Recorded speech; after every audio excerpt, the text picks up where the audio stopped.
To some, it is majestic. To others, a brutal test. For others, it is just a game.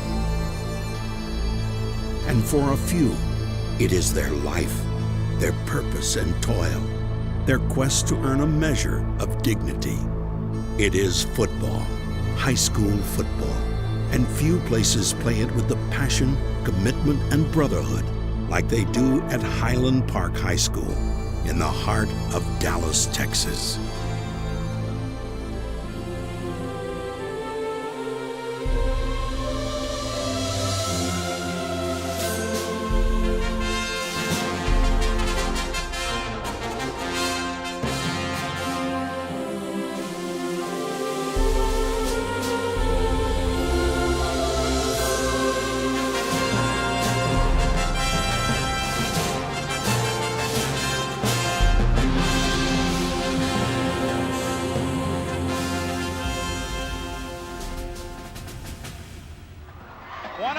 To go, it's 4th and 4. Stafford's on the field. Here's Highland Park season. 2 receivers each way. 28-25, Texas High with 1:05 left, 4th quarter. Roll right, Stafford going for Martin. Knocked down, incomplete. Great defensive play. Sometimes out of great disappointment comes a new level of commitment. The 2004 loss to Texarkana in the first round of the playoffs was a bitter pill for our team to swallow. And this group was a high-achieving group, and that was not what they thought would happen. So after the game, there was some real soul-searching that occurred. I was completely frustrated the whole year, and I probably said something like, it's not going to be this way next year. We need to all get out here and work hard, but let's try and make football fun again for us all, because I know we were having a tough time our junior year. That was probably the moment that group started forming a tremendous resolve. To an outsider, this story of guts and resolve began in a most unexpected place, Highland Park, a community renowned for its wealth and privilege. A lot of people say that we're privileged here at Highland Park, and they're right because of the support we have from our community and our parents. Highland Park, I believe, continues to put out or produce quality individuals in all kinds of areas because of parent involvement. Without question, the people that are in the Park Cities are goal-oriented people. They're achievers. And I think that belief system is very much a part of these kids this year. This is Texas. Everybody around here knows that it's important to win. I think maybe in Highland Park it's even more so. Around here success is expected.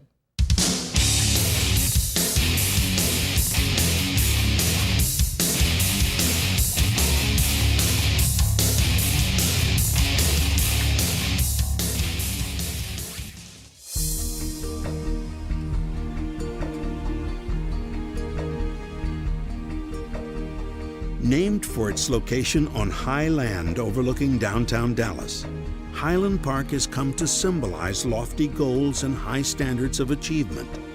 A year after being incorporated as its own town in 1913, Highland Park High School began building its own tradition. Highland Park School District began in 1914. I have some suppositions that since 1914 it's been one of the finest school districts in America, because that was the level of expectation that this community had for its own school district. There's a banner in our locker room that says tradition never graduates. Well, coming into Highland Park, we all kind of know that the tradition is very high here.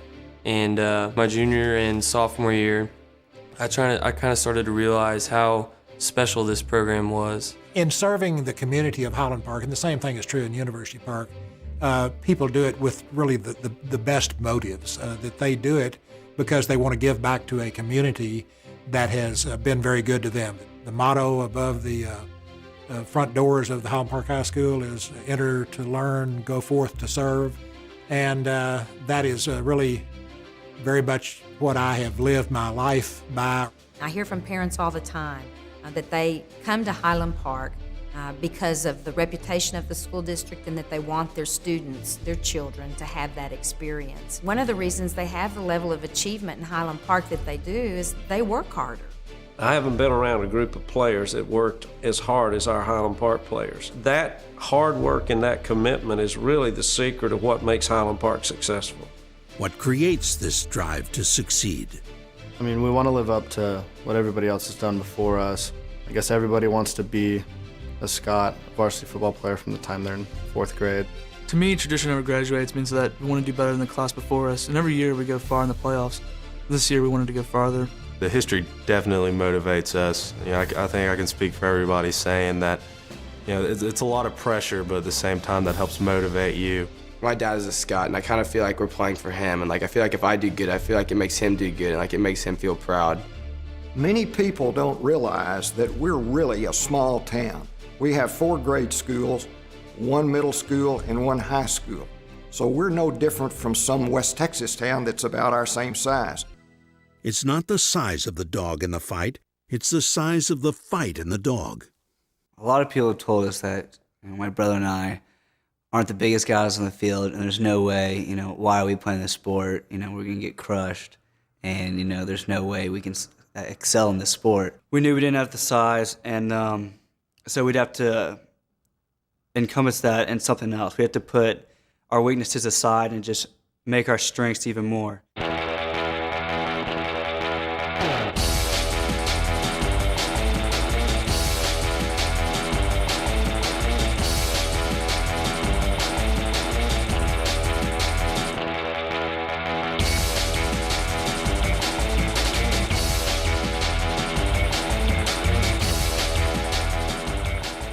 John and Charlie Dickinson really played, and you could see it, they played with their hearts. And they had a lot of guts. And I think that that's a tremendous legacy to leave for younger players coming up. Where you come from means something to the graduates of Highland Park. My mother actually did go here. And I mean, she still comes in from out of town to go to the Golden Scots events that they have. I mean, there's this huge tradition and bond that I've never seen before. Coming from a small town, you know, all of my friends are kind of, I don't even know where they all are. But you go back for a high school reunion and there may be 2 or 3 or 5 show up. And here it's like everybody shows up. Cam and I were at a cocktail party one night at a friend's house, and their mother came up to us, who was a Highland Park graduate, you know, back in the 40s, and just wanted to talk football. You know, I mean, that's all she wanted to do, and she was asking questions about, you know, why they throw it to so-and-so instead of so-and-so. It's just cool. Few bonds are stronger than those of lifelong friends. We had been playing with each other since 4th grade, and that just kind of made us a family. A lot of us played for different teams. I played for the Irish, and the Dickinsons played for a different team. But we just all became mutual friends, I guess, just seeing each other play out on the field. I think these kids had it in their mind. When they were scoring in the front yard, they were dreaming it was the state championship. I remember growing up when I was a little kid in my front yard, like I wasn't imagining I was Troy Aikman. I was imagining I was some great Scott. I've always wanted to just play football in Highland Park. I've always went to all the games and saw like the seniors as like these huge things. Well, now like we're sitting here now and I'm a senior, but I've always watched it and wanted to play football in college, and just it's always been like a goal for me. So I mean, just actually getting here and towards it, it's been amazing. So if I was talking to myself as a young 4th, 3rd grader right now, I would tell him how I was on the B team in 8th grade. I was a young, fat kid that was slow and would not work very hard until about sophomore year. I mean, you just have to want it. Notice was taken in the year 2000 when a group of football-hungry 7th graders began to show a different style of play.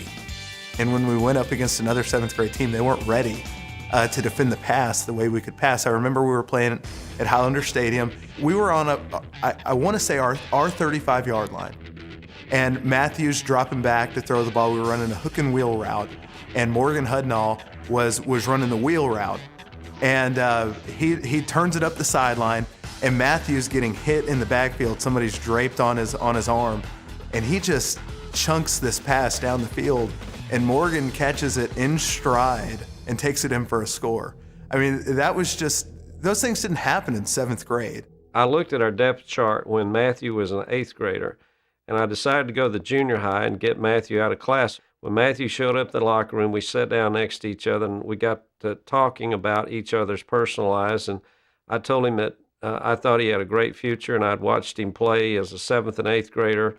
And I asked him what his goals were, and he said, "Coach, I want to win the state championship in football my senior year." And I said, "Well, those are my goals too, Matthew." Though far from the strongest or the fastest, the 2005 Highland Park Scots knew they had one key ingredient for success: each other. It's not one person, it's not the offense, it's not the defense, it's not special teams, it's everybody together. And I think we both, or everybody realizes how invaluable everybody is on this team. I think the key was we weren't a one-man team. Like, people may have thought that outside the team, but like as a team, we knew that we were more than just Matthew Stafford and an offense. The most satisfying thing for me is just having the chance to be a part of this team, be with these guys. All my teammates are great, and I mean, I wouldn't give up this for anything. I think this was a great team, really because of the way that we kind of came together and formed chemistry.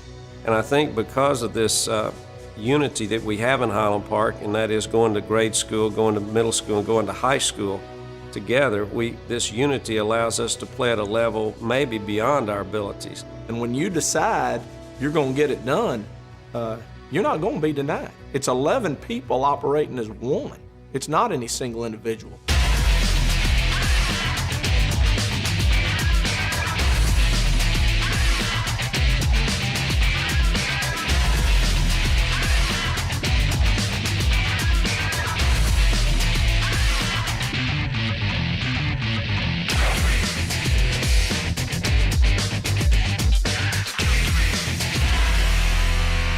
Each year, the 4 captains of the Highland Park Scots create a motto that exemplifies their team. Well, our slogan was Band of Brothers, and when we were thinking it up, I remember the newly elected captains and player committee all gathered around on the field after one of our last off-season workouts, and we were thinking of good slogans, and we were going through some good quotes, good war movies, and Band of Brothers kind of just popped into my mind. It was a perfect slogan for us because it really exemplified the unity we had as a team, the camaraderie. We do anything for each other. I know football is not a war, but it's the closest thing to it. We got to practice every day, knowing that we got a job to do, and you got to do it the best of your ability. And just seeing that day in and day out, knowing how bad people want it, how hard they work, and just being around each other in that atmosphere so much, I think is how the confidence and that we had in each other was built. Their sense of camaraderie and just the fact that they were so unified and bonded and made the student body, the cheerleaders, it all kind of draw us in also. This one was so unique in that it's about us. It's really, no matter what happens, we're going to find a way to get this thing done together. And I think that it really took all of the individual achievement out of it. I think they saw themselves as a band of brothers. I've heard it said that if you've got a good football team, you've got good mamas and daddies. The parents and the players and the siblings all together in this community were all pulling together without any backbiting, any animosity. It was just like the community was a team in itself. And the football team was kind of like a microcosm of the community, evolving around the football team. For lack of a better term, the residents of the town of Highland Park and the city of University Park are a band of brothers. We look upon each other as one big family unit. I think I got very close to kind of a core group of dads. We really kind of became a band of brothers. My parents are the biggest fans I know of. I mean, they support everybody on this team. My dad loves it. Every night he watches games of last year and this year, the old tapes and everything. Can't get enough. Some of the things that the moms had to do this year, we had to design the hats and the game day shirts. We have the photo buttons to have all those pictures taken. That's interesting, trying to get all those boys together to have that done. We had such a bond. I will never forget that group of mothers. Either adversity strengthens you or it tears you apart. The disbelief they suffered when they lost their junior year in the first round of the playoffs really was a genuine catalyst to make them come together and work harder, because until that point they hadn't really been challenged as a team. It goes back to November of 2004 when we lost to Texarkana, and there's a great picture of Holt missing the pass. Holt kept that picture on the mirror at home and in his locker in the football field. He saw it every day and he said, you know what? I don't want to ever feel like that ever again. We prepared ourselves right after the loss to Texarkana, and we weren't going to let it happen again. We said that this was going to be our year.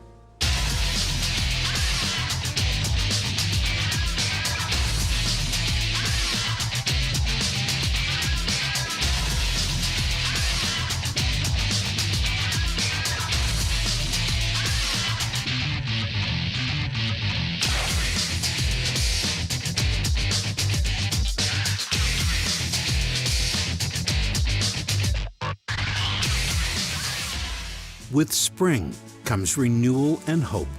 We changed our off-season program, I think specifically for this grade. Years past, the off-season program wasn't near as hard as it was now.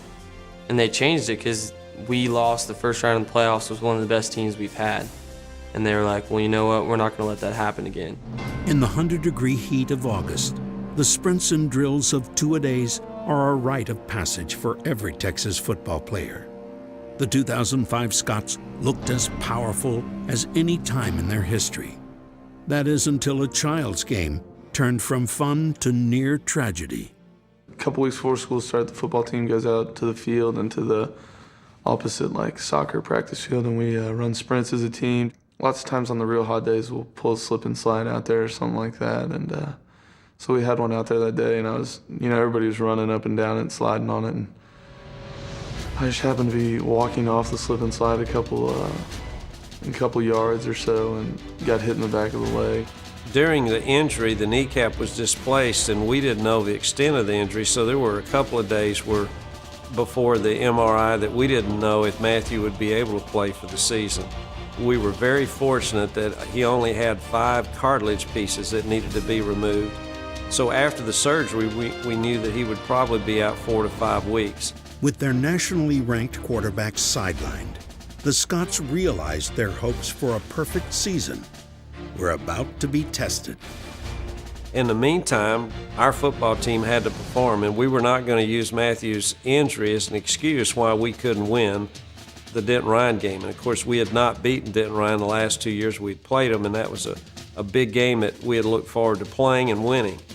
We told the football team that because of Matthew's injury, that William Webb would be the starting quarterback, John Edelman would be the backup, and that we were going to go on as planned, and that when somebody gets hurt, somebody else has to step in and do the job, and then the other players have to play even better and harder to take up the slack.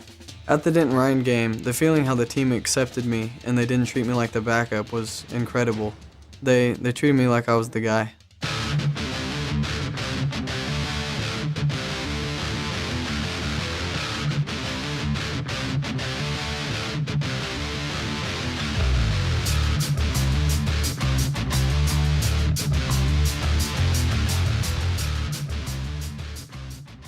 I've heard the phrase, a high tide raises all ships. And I think that was particularly apparent over this past year because, especially when Matthew went down, our offense really had to step up to keep with our defense. Learn how to sit on the sideline and, just take in a game and try and help the team in other ways, because, you can't play. I just learned that, or how much, I guess, football meant to me and playing for the Scots and being here in Highland Park and trying to play in front of these fans is just, anything a kid could ask for. So it kind of helped me realize that and kind of, humbled me as far as, I'm not playing anymore. we want to schedule a tough non-district to see where we are. It was my first year there at Rockwall, and so we felt playing Highland Park as myself as well as our coaches and our kids have great respect for that program. We felt like it would be a measuring stick to see where we are or were, and most definitely it was. We went into halftime down 14-9, felt real good about it, and then they came out and pretty much the second half got after us.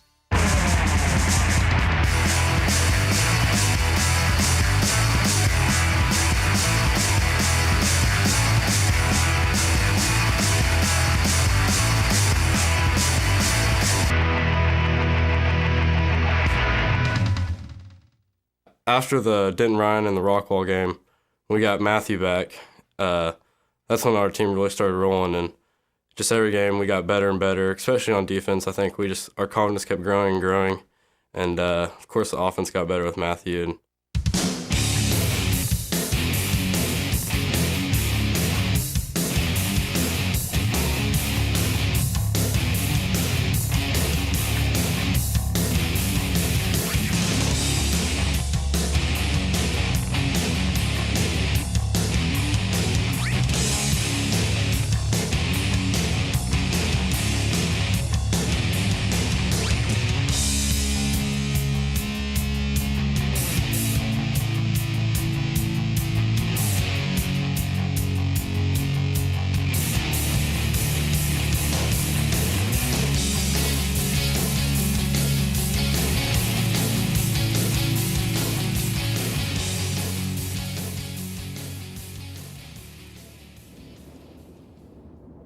The house fell not, for it was founded upon a rock. Matthew 7:25.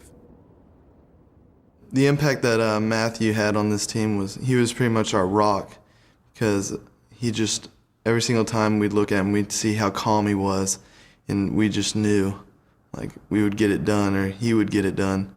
Our offense was as productive as anything I've ever been a part of. I enjoyed watching it. Sometimes I was in awe, though. I remember one incident in particular where I'm standing on the sideline in the Texarkana game, and I don't even remember what the situation was, but we were behind, and Matthew threw a pass, and it was just right in front of me. And I mean, the window to throw it in was about that big, So I thought, wow, what a perfect pass. And then it was an even better catch. And then I looked up, and our receivers tiptoeing down the sideline and heading to the end zone. Highland Park has a good football team. With Matt there, it was an outstanding football team. Catching Matthew's passes, you have to be ready for him. He throws them pretty hard, they're like a rocket. Matthew Stafford is quite the gunslinger. In fact, I'm still recovering from one of his passes. But it'll heal, so that's good. Matthew Stafford is probably the best high school quarterback that I've ever seen. I think my wife would get tired of me coming home from practice saying, telling her what he did, or you wouldn't believe this, or and then in the games he would duplicate it, or if not, do something even more amazing. Matthew's influence on the team, he did his part well. He never was the one, to boss you around, tell you what to do, but when he did, it was more of, not negative, but it was more of like a positive influence, like, this would be best, this is what we need to do. And when he taught, everybody listened. What impresses me most about Matthew is, Matthew is, he's the #1 rated high school quarterback in the country. But Matthew never changed. He was always one of the guys. He never flaunted that. And I think every one of his teammates respected him and looked up to him for that.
Sometimes the critical question to a team's success is not how they handle themselves on the field, but away from it. If we saw someone who was doing something like drinking, we'd just go pull them out of the party and just go get them back on track. Most schools, most football players, they get dragged into going off and partying and doing stuff that isn't good for the team. But this year, I was lucky, and I had a great group of friends that we decided we weren't going to do it, and we were going to really focus on football. And I had me a girlfriend, but football came first. After football games, we'd go either Grandma Richie's or just hang out at a friend's house, maybe go fishing or something. A lot of people would say we were boring, but it was worth it.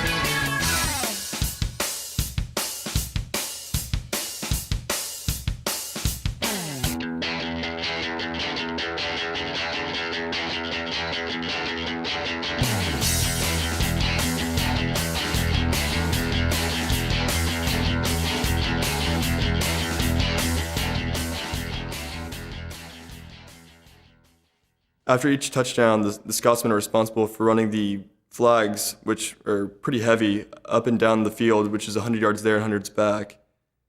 And at the end of the season, we had calculated that after all the points had been scored, we had run something like 66 miles.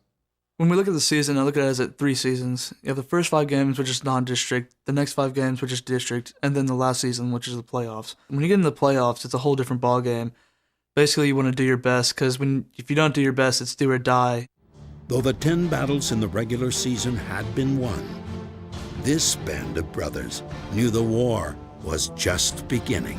Our kids are deeply rooted in character, and I think the Texarkana game became a character game. Well, these two teams, arguably the top 2 in 4A in the entire state, and here they are in the first round. Texas High won the toss. They will receive. 28-25 a year ago on this field. In favor of Texas High, Scott's looking for revenge tonight, and 2 senior-laden teams with outstanding quarterbacks. 3rd down and 7 from the 35. Offset eye in the backfield. Yeah. Mallett steps up, and he's got a man. It's complete. He gets behind the defense. Josh Meredith has to make the stop, and Mallett leans his 6'6" frame across the goal line. Touchdown, Texas High. Texas High couldn't have drawn up a better start. The Texarkana game was definitely a gut check. The year before, we had come back from a close game, or we had been down and come back and almost took it at the end. And we didn't want to get in that situation again, but unfortunately, we found ourselves down in the first quarter. From the 4. And that's going to be very close. Touchdown. Looking for the signal. It is. Touchdown, Texas High. It's Gullett on the 4-yard run. And I told the kids, you got to keep doing what you're doing, and things will start working out.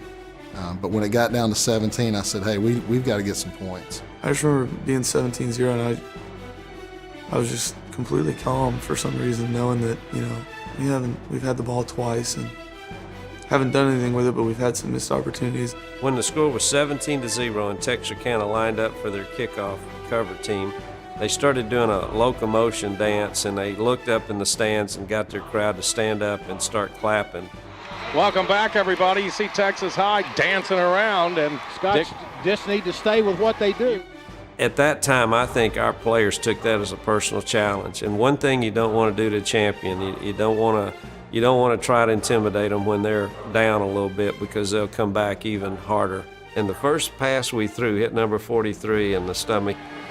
Play action. And Ernest had it in his hands, nearly had the interception. Well, if he gets that, it's 6. And he dropped it. And that was really the last time I thought that Texarkana had a chance to beat us, because the next pass Matthew threw was to Morgan Hudnall for 60 yards. Down the sideline. Morgan Hudnall inside the 20. Another pump fake. Got him open Coming again. back, looking to Hudnall. Nice catch. Is it good? Touchdown. Good Nice job.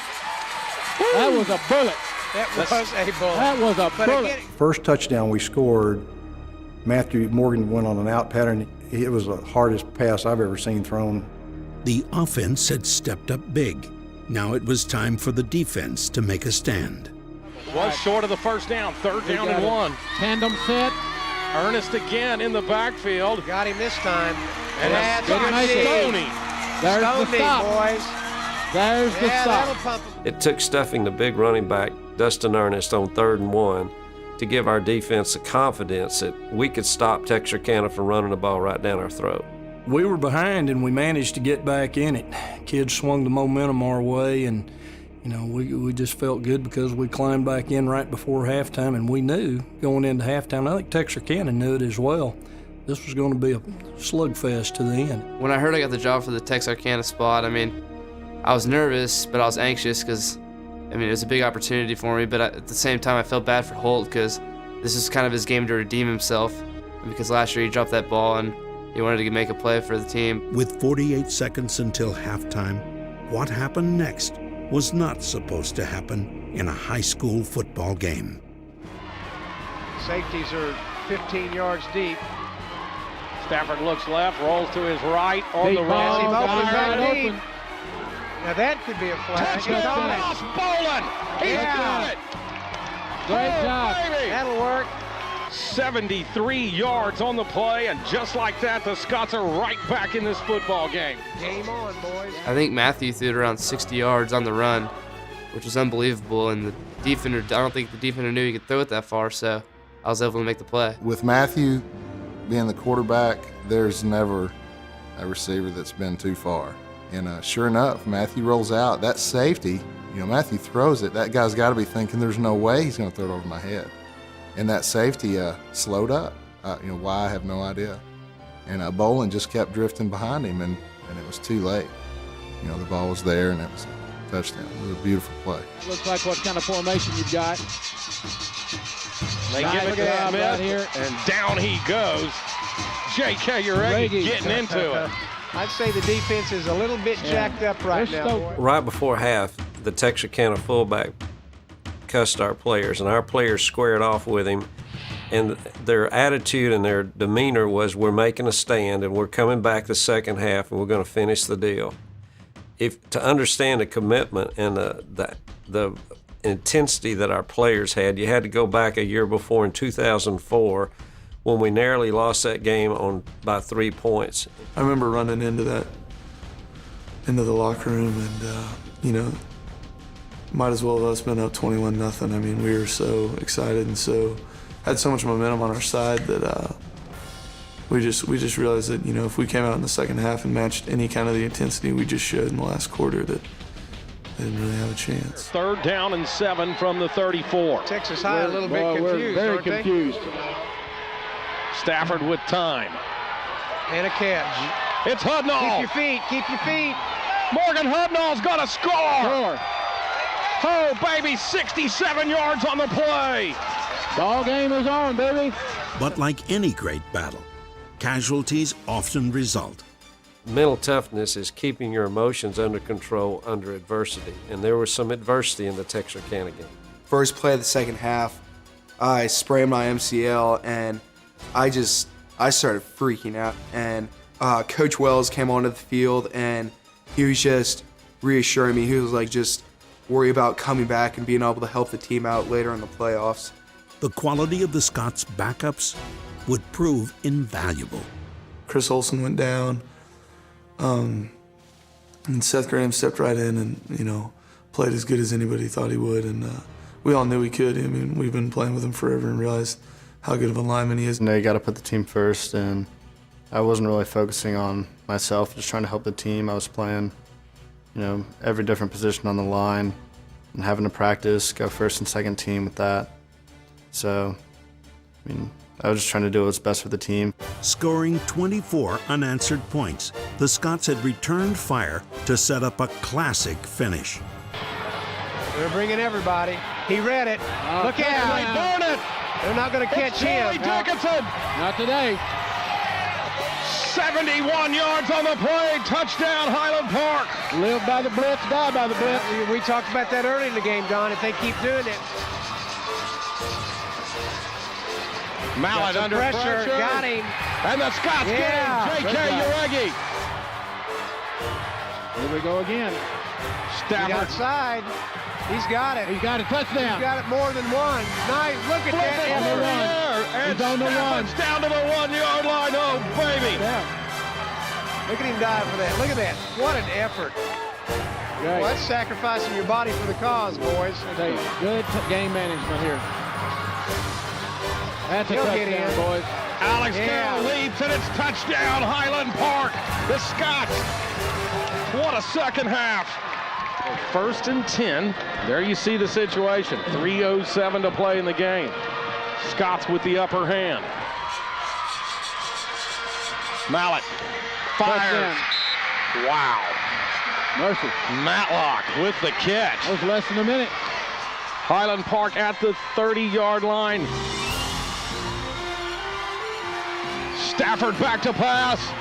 Got a man open deep. Firing downfield, and it's caught. Charlie Dickinson makes the grab. Huge, huge, huge. Oh, brother, that's a dagger right there. What a deal. They weren't expecting that. And that's going to do it. Highland Park's not even going to have to snap it again. Nothing but celebration.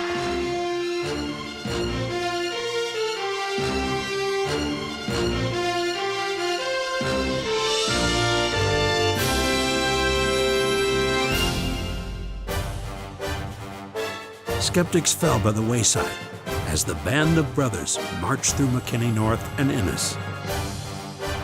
Winner advances to the state semifinals. Going deep. Oh, what a great defensive play by Jared Sweet. Personally, I felt it was a team of destiny. There's examples on the field I've seen, even against McKinney North. I remember when it was real close. I think it was 14-14 or maybe 21-14 before halftime. And Stafford just threw it off, got tipped by 3 guys, and John Dickinson comes down with it.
When one player would be hurt and go down, another player would come in and take his place.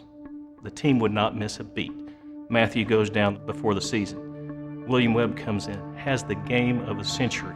William gets hurt in Rockwall. John Ellerman comes in, didn't miss a beat. Chris Olson goes down, Seth Graham comes in, we don't miss a beat. Holt Martin goes down, Ross Boland steps in.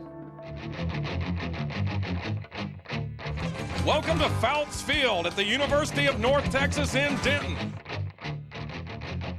Against the firepower and grace of Stephenville's elite offense, Highland Park's smooth road turned decidedly treacherous. And that's a great individual effort right there.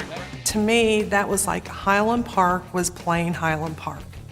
They had a group of superior athletes that were very determined as well.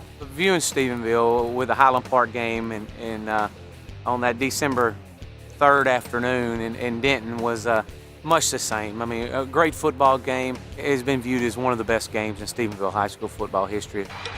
Neal in motion, they fake it, this is Sneed. He's got the first down and more out to the 40-yard line.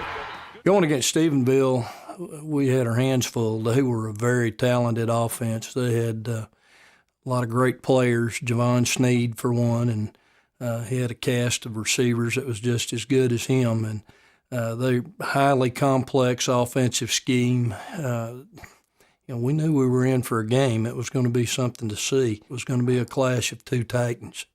I'm not sure what the defense thought of them. I'm sure they thought it was probably the most confusing thing they've ever seen. I mean, they had something like 54 formations or, and a bunch of different plays and a bunch of options for their quarterback all in one play. I think he had 6 options. I mean, that's tough to defend, and they did a great job. I mean, that's a complicated offense and, one of the best quarterbacks in the nation. The Scots enjoyed early success. Here's Stafford with time over the middle, has his man complete. Touchdown. Touchdown, Highland Park. It's John Dickinson, 44 yards on the play. But so would Stephenville. Sneed's got a man, and he's behind the Highland Park defense. Look out. That's going in the books as an 80-yard touchdown pass. We never really felt like that anybody could stop us consistently all night long. We were up there beating them pretty bad for a while. And then the second half came back and, pretty much took it to us for the third quarter. We made some mistakes. I made a couple mistakes that were. Stafford, pump fake. Firing, and it's going to be picked off. With a team as potent as Stephenville, any Highland Park miscue allowed the Yellow Jackets to stay in the game. Second down play, Sneed fires over the middle. Callahan breaks it up, but a penalty that's going to be pass interference right there. McElfresh, mercy. A quick strike followed. Yeah, so it could be the draw. Sneed in trouble, fires, has a man, touchdown. And Stephenville pulled within 4. In businesslike fashion, on a 4th and 17, the Scots went back to work. Stafford going over the middle. He's got his man. It's Jake Feld. It's touchdown Highland Park. Woo! That is a killer right there when you give up the long ball on 4th down. 8 plays later. Sneed hands it to Neal. And he's down. Callahan got him. It's going to be a face mask. The penalty would move Stephenville inside the Scots' 10-yard line. And on the last play of the third quarter, Edwards in the backfield. Sneed. Touchdown. Reaching over. Touchdown. Stephenville on the last play of the third quarter. Up by 3, Highland Park went into their clock control offense. Alex Carroll stacked up at the line of scrimmage. Man, there are some shots being fired out there. You better believe they are. At kickoff, the temperature had been hovering in the mid-80s. Felt gets the call. Not much room. And the Yellow Jackets, that's Stewart on the tackle. He gets down to maybe the 6-yard line. I'll tell you one thing, Art. We just noticed that wind's picked back up. Look at that flag. The norther is supposed to blow through. It might have just got here. It did. I can feel it. I can feel the temperature drop. By the fourth quarter, a powerful north wind had begun to blow, bringing with it a shift in both teams' momentum. Welcome back, everybody. Not for the faint of heart right here. 4th down and 6. And Randy Allen says we're not going to kick it. Matthew Stafford, Alex Carroll, and Jake Felt in the backfield. You're going to have 2 crossing routes coming up. There it is, right there. Stafford under pressure, fires to the end zone, and it is broken up. Did you see that? Stephenville will take over at the 6-yard line with 8:21 to play in the game. And the weather definitely changing here, of the wind substantial. Yellow Jackets will be going into it. On the next play, Stephenville began to assume the posture of a come-from-behind champion. Sneed stands at the goal line. Reverse it to Neal. Look out, Dallas Neal. Dallas Neal. Come on, John Callahan. Neal will score. We just hit the 96-yard run to go up 38-34. again, nobody has played Highland Park close even to halftime. We knew at half if we could be close, we had a chance. Now going into the game, we knew that there were two things that were going to happen. One, Highland Park was going to have to make some mistakes. And two, we were going to have to play almost perfect football to stay close. We were going to take some chances.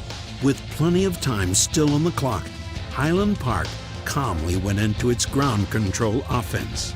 And that's Jake Felt, and Felt's got a first down out over the 35-yard line to the 37. And under 6 minutes to play in the ball game. Stafford hands off. This is Felt. He's got room. He's got a first down and more. Into Stephenville territory. First down, Highland Park at the Yellow Jacket 33. Two-back set for Stafford. Gonna fire it out to Charlie Dickinson. He makes the grab. Ball is loose, and Stephenville has it at the 21. Golly. And making the recovery is Cody Davis. I was thinking, I'm talking about walking back down the sidelines after Charlie's fumble. I guess for a fleeting moment entered my mind that we might not win the game. But on the other hand, I think all my thoughts were, what am I going to do once we get the ball back to score? And how much time is on the clock? When I had that fumble in Stephenville, I was devastated, but really, I knew my team would get my back. And I mean, there's no other team that I'd rather have than the guys around me. And though all looked its bleakest, the spirit of this band of brothers refused to relent. We had a group of players that really did have a lot of faith and prayed after the game as a team. You know, I told kids on the sideline, I said, you know, guys, this is not about me drawing it on the board and fixing an alignment or something. This is about great players making plays. When Charlie fumbled the football after we took the lead 38-34, I looked at the clock. It read 4:08 or 4:34 on the clock, and I said to my assistant coach, there's too much time on the clock.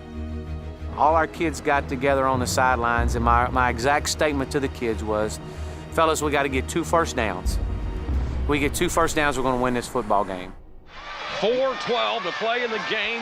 Stephenville 38, Highland Park 34. Need a stop here. Need a stop.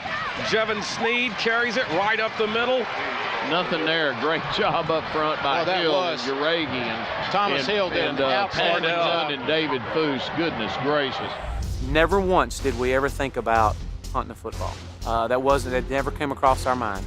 We had a 20-25 mile an hour wind coming in our face, so we're 2nd and 9. And we call the play, you go for the win. Stephenville will work on the clock. Play clock at 20. Game clock at 3:45 and counting. Sneed is going to throw the football. Intercepted by John Callahan. Waiting for the indication. John Callahan's got it. Woo-hoo-hoo, baby. Great play. When I came up with the interception, I stepped in front of the ball and we both had it, kind of both in our hands. I actually had it a little bit more than him, and I was trying to shield body, kind of shield him away from the ball. And then we both rolled over on the ground and we were both kind of pulling forward. And then when I actually, caught it, and you've ever seen the tape, I looked pretty stupid. I'm jumping up and down, going crazy, and everyone was. John Callahan came in and got the interception, and I had all that huge burden lifted off my shoulders. When John Callahan intercepted the ball, it was heaven sent. It was like all of our prayers were answered, like we were given a reprieve. With that interception that John made, a remarkable play, a phenomenal play. He took a chance. Was it destiny? Some people say it is. I think it was meant to be. It was just the way it was happening, and he made a break. It was Highland Park's turn. When we got back on the field, Matthew just looked at all of us and he was like, it's time, we need to do this. Coach Allen got us in the starting offense, and he's like, this is it, this is the drive, we're going to finish this here. In the midst of thousands of celebrating Scots, It was Ross Boland's time to cement his place among the band of brothers. When Callahan picked it off, I mean, everyone was going crazy. So at the time, I knew I had to find Holt. Holt was able to play in the Stephenville game. Coach Allen said, Ross, I want you to start, and then Holt, I want to come in at every other series. Ross knew that Holt had put a tremendous amount of effort in getting ready for this season. On the series that Charlie Dickinson had fumbled the ball, Holt had been in the game, so it was actually Ross's turn to go into the game on that final drive. And when it came down to that last series, I was thinking to myself, this could be the last series I ever play in football. I could see in his eyes that he wanted to go in, so I just told him, you can have it if you want it. So I stayed in the huddle. I look over at Ross, and he motions, do you want it? And I said, yes, I do. On the drive to win the game against Stephenville, we were in our two-back offense, which is our running offense, and I wanted to move the ball and score and not leave them hardly any time on the clock. There it is, 3:33 to play in the game. 1st and 10 from the 32. New life for the Scott That's offense. right. Clock management again. Chris Olson back in the ball game for Highland Park at right tackle. Reverse, John Dickinson with the football, well defended there by number 12 for Stephenville as he drops John at the 30. Might have made a yard. 2:25 and counting. It's Felt. He's going to get the first down to the 20-yard line. Jake Felt would not be denied. One of the Stephenville linebackers poked Jake in the eye intentionally, and he had to come out of the game. I didn't have a two-back offense, so I had to run the ball a couple of times with Matthew. With respect for Stephenville's quick strike offense, Coach Allen knew he had to take time off the clock before taking a shot at the end zone. 1:40 to play in the ball game. 2nd down and 1, but 11 yards away from a touchdown, a go-ahead touchdown.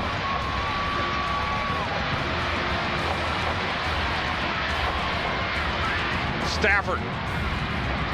And he's going to be knocked back after he gets around the 7-yard line. And let's see if they burn another timeout or not. Boy, we've got our money's worth today.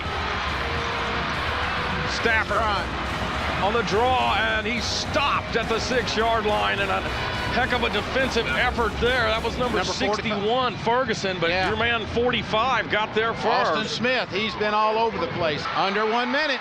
2nd down and goal for Highland Park.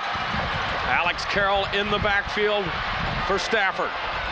Stafford's going to fire to the end zone. It's caught. Touchdown, Highland Park. Is it Holt Martin? That was an incredible number 8, Holt Martin. Martin, my favorite Martin, in there for the touchdown, and Highland Park leads it 40-38. Was that a clutch play or what? And now a big extra point right here. You want to go up 3. Clayton Thomas on to kick it. Kick is up, and it's good. 37 seconds left in the ball game. The most unbelievable, unselfish sportsmanship, teammanship act I've ever seen, Coach Allen's ever seen, for Ross to do that.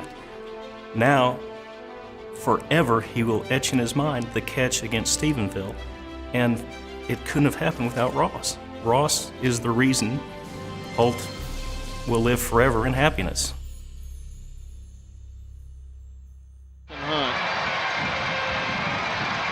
Sneed gonna take off. This will burn a lot of time. Now they're going to stop the clock with the first down. Dadgummit. Gimpy.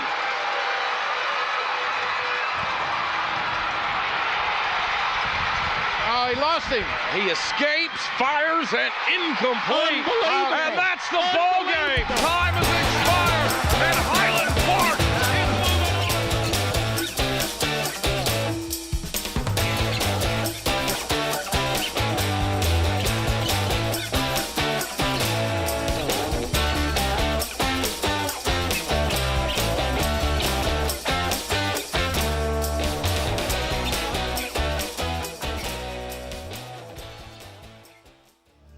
Since their last state championship in 1957, 48 years of Highland Park fans have dreamed of returning to the state championship game.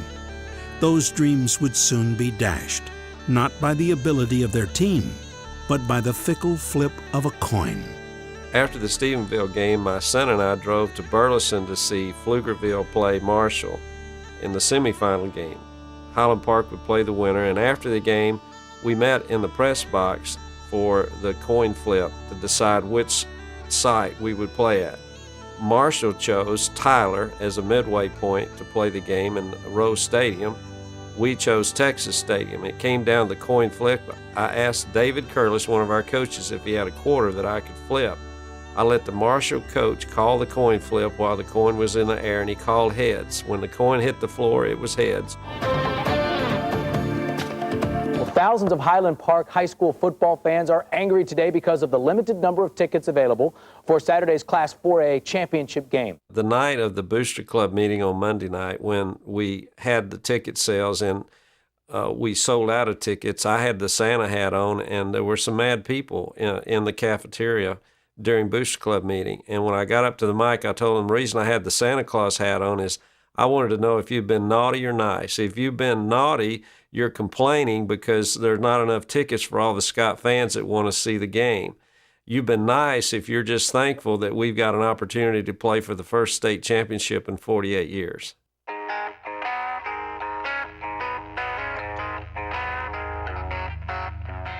There was a sense that the community was completely behind us, and I guess it didn't really sink in until that pep rally. The feeling at that pep rally before the state championship game with Marshall was just electric. And I'd never seen anything like that at a pep rally. It was crammed, and it was absolutely electric to see those former players on the last championship team be there and speak, and to hear the coaches address the team, and to see the sparkle in those young men's eyes. It was just something that I'll never forget. So down the road, when you're talking about the 45 team, the 57 team, you be sure and mention the 2005 team, the team that went to Tyler and brought back the title. This team absolutely supercharged this community this year. It brought teammates and members of our 57 championship team back. It brought Highland Park Scots from all around back and got those Scott spirits going again. It was absolutely incredible. Highland Park fans had rarely had to go so far, so early, to see their boys play a game. But this wasn't just any game. It was the state championship. If you've ever been to a Highland Park game at home, everybody's fashionably late. And to get there at 9, 10 o'clock, knowing that the game isn't starting until 2 or 3, I can't remember the start time, but 2 or 3, and to see that line stretching as far as it stretched, and then when they let everybody come into the game and seeing the stands packed by noon, knowing that we still have hours before the game starts, it was incredible. And I also loved at the state tournament when we were all in Tyler, and of course had to be in the seats hours before, and when the buses came out and the boys came out on the field in their sweatpants, and they were just walking on the field, and just the look in their eyes, it was great. They weren't in formation, they were just walking out on the field, and you just felt like they were thinking, oh, this feels good, we've worked so hard, and just to be on the field feeling that they had finally made it. I loved watching that. I just remember after the Stephenville game, our offensive line coach said, look, yeah, we won the semifinals, that's great. But he said, if you're going to beat Marshall, you've got to be more focused. You've got to get better this week. And you've got to be ready to go. So I remember a focus like I've never had that week. It was unexplainable. From their first pass to their first catch, in backyards and on playgrounds, these friends, these brothers who stood side by side, links in a collective ideal to stand one day on this field, in this game, and to do it the best it's ever been done. Hello, everybody. I'm Art Finley, and welcome to Rose Stadium. for our expanded coverage of Highland Park football. Today, the 4A Division I championship between the Scots and the Marshall Mavericks. Facing a talented Marshall Mavericks team who a year before had come within 3 points of capturing a state title, the Scots prepared with one goal in mind: dominate for 48 minutes. Carswell wants to roll out, and he's going to be sacked. That's Frederick Rousey. All 11 of us on defense, we weren't going to be stopped, and we just came together, as a team. And before, we always have kind of meetings before each game as a defense, and we were just like, guys, this is our last game. How do you want to be remembered?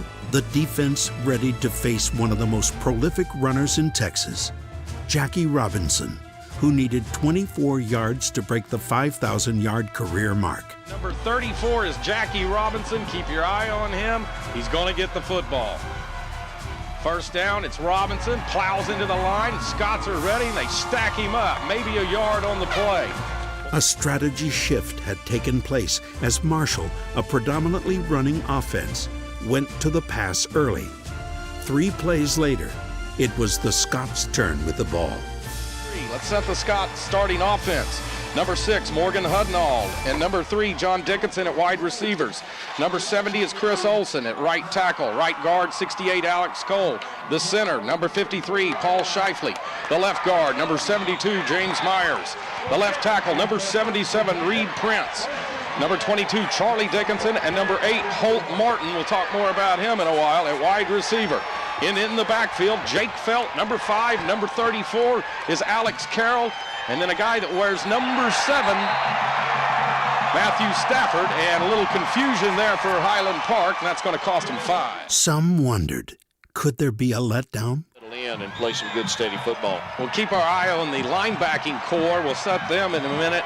10 seniors and 1 junior coming back, 8 starters from a year ago. And here's Jake Felt. Felt up the middle. Nobody's going to catch him. Touchdown, Highland Park, Jake Felt. Outstanding call by Coach Allen. I'll never forget it. And just got a handoff, made 1 cut, and it was a pretty good hole. And from there, didn't really have to do that, do too much. Just try to outrun everybody, and it was awesome. Right now, the Scots are winning the battle at the line of scrimmage. There's no question about that. Carswell, nobody to throw to. Better get rid of it. And it's going to be intercepted by Highland Park. Good job. That's Jarrett Sweet on the play. And it's going to be Scott football at the 24-yard line. 3rd down and 1 for the Scots. Here's Jake Felt. He's got running room again. He's inside the 10. It's going to be 1st and goal. In the Marshall ball on the 20. Jake Felt, touchdown, Highland Park. Scott offensive line getting it done. With the Mavericks on their heels, the Scots continued to pull out the stops.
The game results against Marshall were totally unexpected. I really expected it to be a close game. Marshall was 13-1. They had a great defense and lots of speed. They had a big running back. I never expected our defense to only give up 2 yards of total offense in the first half. And, of course, the 42-0 halftime lead was unbelievable, really. If you think about state championship games and how teams have played in state championship games, it was a total unbelievable blowout that nobody expected. What amazed me the most about it was that we actually were almost flawless. And I've never seen that in a football game before.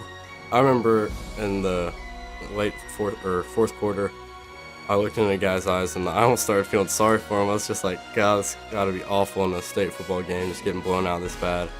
And then you knew it was bad when the game was over, they just got out of there. If life is a series of moments, sharing this one with your closest friends who you would do anything for was particularly sweet.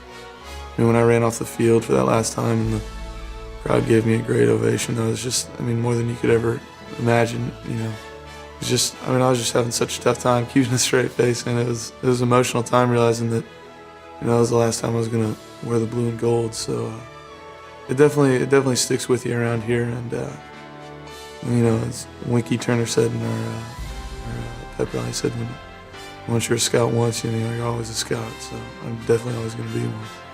In the widest margin of victory in the UIL state championship history, Highland Park capped its perfect 15-0 season, finishing as the 6th best team in the Max Preps National High School poll. But even more impressive was the fashion in which they did it, as brothers. In years to come, history will ask for a statement of what the 2005 Highland Park Scots team stood for. This season was a milestone, obviously because of the first state championship in 48 years, but the way in which we won the state championship. I think the legacy that this football team will leave will cause the expectations of future teams to be very high. I think instead of hoping that you're going to win, I think your players believe they're going to win. For those lucky enough to have witnessed it, we saw a team with more than ability and toughness and a brilliant coaching scheme. What we saw made us fight for a ticket, flock to their parade, collect their autographs. What we saw was love. This story shall the good man teach his son. This story shall the good man teach his son from this day to the ending of the world. But we in it shall be remembered. We in it shall be remembered. We few, we happy few, we band of brothers. For he today that sheds his blood with me. For he today who sheds his blood with me. For he today that sheds his blood with me. Shall be my brother. Shall be my brother. Shall be my brother.